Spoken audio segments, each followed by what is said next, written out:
The digital chime of an incoming call pierced the eerie silence, sending a jolt of adrenaline through my veins. I pressed accept, heart pounding, as my neighbor Karen's face flickered onto the screen. "I cut your internet cables," she spat, eyes wild with fury. "And now you're going to pay." A chill ran down my spine. This was no empty threat. Karen had gone too far, and the consequences were about to catch up with her. The moment I hung up, I knew I had to act fast. Karen had been my neighbor for years, but our relationship had steadily deteriorated into all-out war. It started with petty grievances, her dog barking at all hours, my kids playing too loudly in the yard. But it escalated quickly, with each of us retaliating in increasingly bold and destructive ways. I raced to the garage, fumbling for the toolbox. As I yanked open the door, my eyes landed on the severed cable lines snaking across my driveway. "That psycho," I muttered, adrenaline surging. With trembling hands, I began splicing the wires back together, praying I could restore the connection before it was too late. Just as I finished, my phone rang again. "You think you can just fix it and pretend nothing happened?" Karen snarled. "I'm calling the police. You're going to pay for this." My blood ran cold.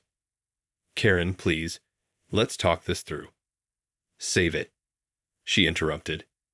"You crossed a line, and now you're going to face the consequences." The line went dead, leaving me to stare at the shattered remains of our once amicable relationship. Within minutes, the flashing lights of a squad car appeared at the end of the street. I rushed to meet the officer, desperately trying to explain the situation. "It's a long-standing feud," I pleaded. "Karen cut my internet cables, but I fixed them. I swear I didn't do anything illegal." The officer's expression remained stoic. "I'm afraid I'll need to take you in for questioning, sir. Karen has filed a complaint, and the district attorney wants to pursue charges." As the handcuffs clicked around my wrists, a sudden realization dawned on me. This was no longer just a petty dispute between neighbors. Karen had escalated things to an entirely new level, and now I was facing the very real possibility of jail time. The weight of the situation crashed down, filling me with a sense of dread and disbelief.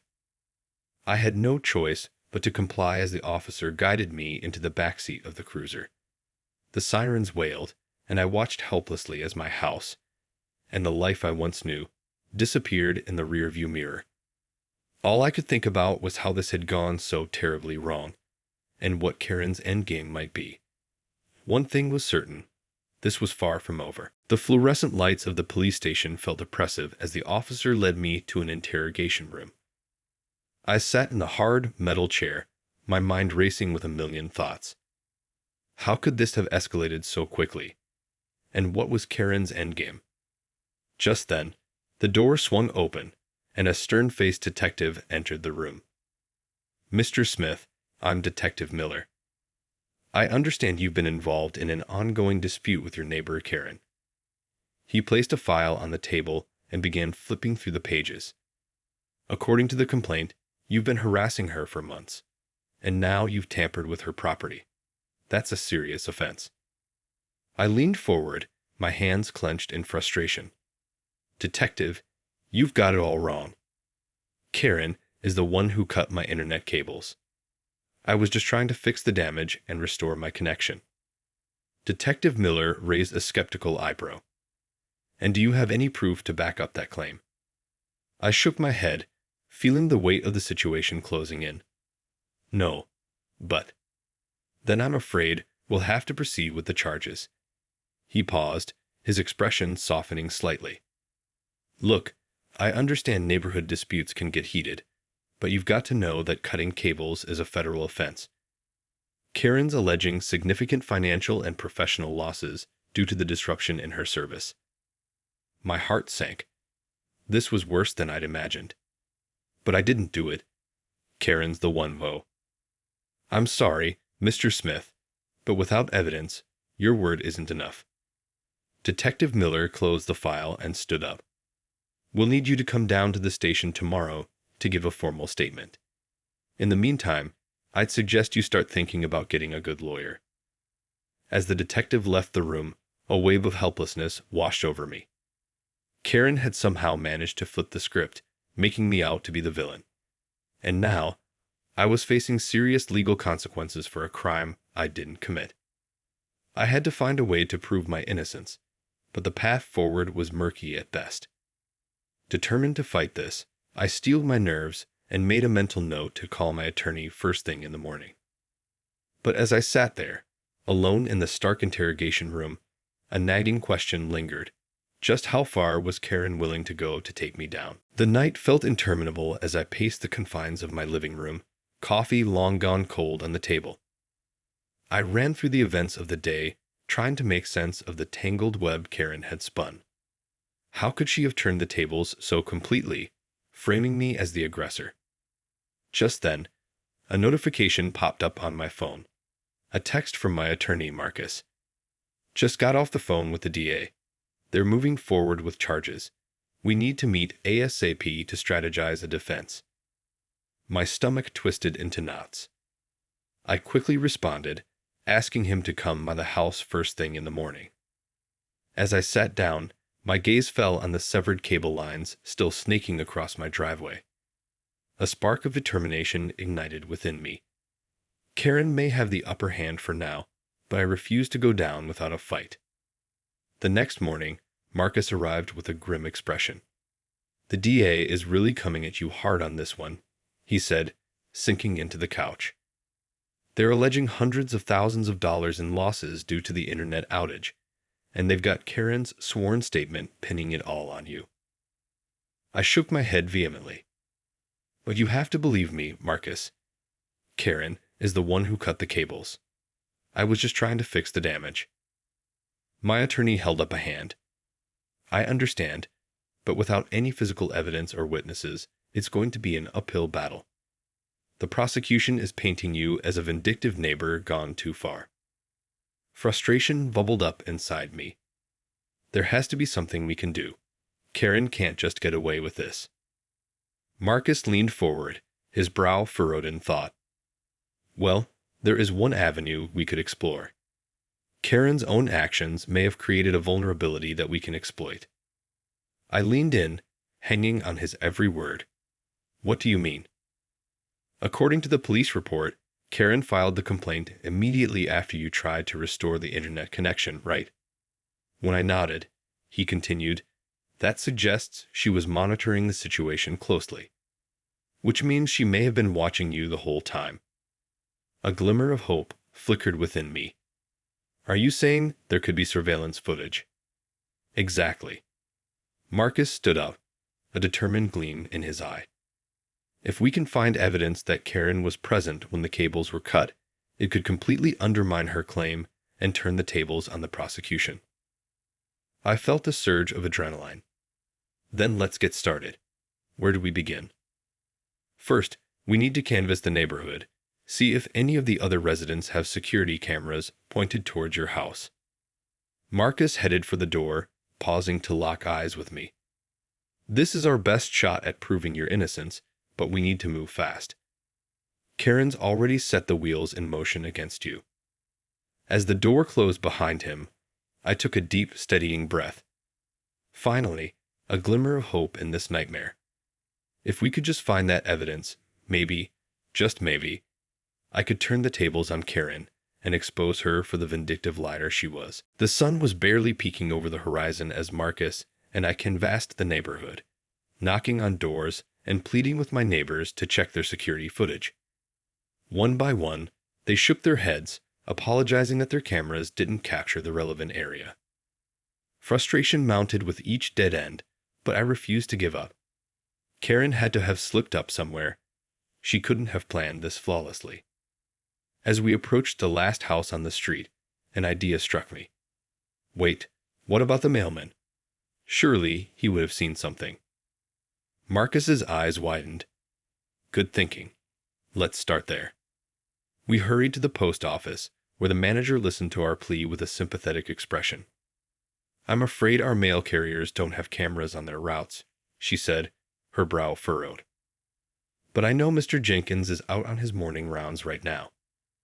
Maybe he saw something suspicious. Heart pounding, we raced to the nearby residential area, finally spotting the familiar blue truck. Mr. Jenkins. I called out, waving frantically. Please, we need to ask you a few questions. The elderly mailman paused, wiping the sweat from his brow. What's going on, son? I quickly explained the situation, watching his expression shift from confusion to concern. Well now, that does sound like a real mess.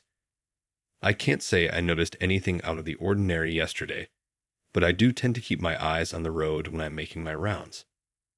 Marcus jumped in, his voice tinged with desperation. Please, Mr. Jenkins, anything you can remember could be crucial. We're trying to prove my client's innocence. The mailman scratched his chin, eyes narrowed in thought. Well now, hold on a minute. I do recall seeing that neighbor of yours, Karen, out in her yard as I was making my deliveries. She seemed a mite agitated, now that I think about it. Hope flared in my chest. Did you see her doing anything suspicious? Mr. Jenkins shook his head. No, can't say that I did. But she was pacing back and forth, muttering to herself. Looked mighty upset about something. Marcus exchanged a loaded glance with me. That's extremely helpful, Mr. Jenkins. Would you be willing to come down to the station and provide a statement? The mailman nodded. Anything I can do to help set the record straight. He climbed back into his truck, gesturing for us to follow. Lead the way, counselor. As we sped towards the police station, a cautious optimism bloomed within me. Maybe, just maybe, we had the key to unraveling Karen's web of lies. If Mr. Jenkins' testimony could cast doubt on her version of events, it might be enough to get the charges against me dropped. But even as that glimmer of hope flickered, a nagging doubt lingered in the back of my mind. What if Karen had an even more sinister endgame? As we entered the police station, a palpable tension hung in the air. The receptionist eyed us warily, but a quick word from Marcus, and we were ushered into an empty interview room. Detective Miller strode in, his expression unreadable. Mr. Smith, I understand you have a new witness. He glanced over at the elderly mailman, who fidgeted nervously in his seat. I nodded, sitting up straighter. Yes, detective. This is Mr. Jenkins, our neighborhood mailman. He claims to have seen my neighbor, Karen, acting suspiciously on the day the internet cables were cut. The detective turned his gaze to Mr. Jenkins, his brow furrowed. Is that so? Well, we'd be very interested to hear your account. Mr. Jenkins cleared his throat, his eyes darting between the detective and me. Well, like I told these gentlemen, I was making my usual rounds when I noticed Karen out in her yard. She seemed mighty agitated, pacing back and forth and muttering to herself. Detective Miller leaned forward, his expression hardening. And did you happen to see her cutting any cables or engaging in any unlawful activity? The mailman shook his head regretfully. No, I'm afraid I didn't witness anything like that. I was just focused on delivering the mail, as usual. I felt my heart sink as the detective's expression darkened. I see. So you have no direct evidence to support Mr. Smith's claim of his neighbor's involvement. Mr. Jenkins fidgeted uncomfortably. No, I suppose not. But I did find her behavior that day quite peculiar. Detective Miller nodded, his gaze shifting to me. I appreciate you bringing in this witness, Mr. Smith, but I'm afraid his testimony doesn't provide the kind of concrete evidence we need to exonerate you. He glanced down at the file on the table. The prosecution is still moving forward with the charges, and without any compelling counter-evidence, I don't see a way to get you off the hook. Panic seized me as the weight of his words sank in. But detective, you have to understand. Karen is the one who's lying. She's the one who cut those cables, not me. The detective held up a hand, his expression sympathetic but unyielding. I understand this is a frustrating situation, but the law is the law. Unless you can provide solid proof of your innocence, the district attorney is going to proceed with the case. As he ushered us out of the interview room, a sense of dread settled over me. We were running out of options, and the prospect of facing jail time was becoming increasingly real. I turned to Marcus, my voice trembling. What do we do now? This can't be the end of the road. My attorney's brow was furrowed in deep thought. I'm not sure, but we can't give up. There has to be a way to expose Karen's lie and clear your name. He paused, his eyes narrowing. Unless. I leaned in, hope flaring within me. Unless what? Unless Karen made an even bigger mistake than we realize. Marcus's expression darkened. What if we can catch her in the act of trying to frame you further? The implications of his words sent a chill down my spine. You mean set a trap for her? Marcus nodded grimly. It's a risky move, but at this point, it may be our only chance. We need to get ahead of Karen and force her hand. As we stepped out into the brisk afternoon air, a newfound determination took hold. If Karen thought she could escape the consequences of her actions, she was sorely mistaken. This was far from over, and I was prepared to do whatever it took to bring her down. The drive back to my house was tense, the silence broken only by the occasional crackle of Marcus's thoughts. All right, here's what we're going to do, he said, his brow furrowed in concentration. We need to set a trap for Karen, something that will force her to reveal her true involvement in this mess. I nodded, gripping the steering wheel tightly. I'm listening. First, we'll need to lure her out somehow. Maybe stage a confrontation, get her riled up enough to let her guard down. Marcus paused, his gaze narrowing. And then, we'll need to catch her on camera, cutting those cables again. A wave of uncertainty washed over me. But what if she doesn't take the bait? What if she's too smart to fall for it? Then we'll have to get creative, Marcus replied, his expression hardening. The key is to anticipate her every move and stay one step ahead. We can't let her outsmart us this time. As we pulled into my driveway, I noticed the severed cables still snaking across the ground, a constant reminder of the chaos Karen had unleashed. Steeling my nerves, I turned to Marcus. All right, let's do it. What's the plan? Over the next few hours, we carefully orchestrated our trap, drawing on my attorney's sharp legal mind and my intimate knowledge of Karen's behavior. We would need to time things perfectly, leaving no room for error. As the sun began to set, I placed the final piece of the puzzle in place. A hidden camera, strategically positioned to capture the entire confrontation. With a deep breath, I dialed Karen's number, my heart pounding in my ears. Hello. Her voice crackled through the speaker, laced with suspicion. Karen, we need to talk, I said, trying to keep my tone calm and even. I just got back from the police station, and they're still pressing charges against me. A sharp, mocking laugh echoed through the line. Well, it's about time they saw things my way. You're getting what you deserve, you know. I gripped the phone tighter, my knuckles turning white. This isn't over, Karen. I have a witness who saw you acting suspicious the day the cables were cut. A witness? Karen scoffed. Good luck with that. No one's going to believe you over me. We'll see about that, I retorted, deliberately baiting her. In fact, why don't you come over here and we can discuss this face to face? There was a brief pause, and then, fine. I'll be right there. As I hung up the phone, a surge of adrenaline rushed through me. The trap was set.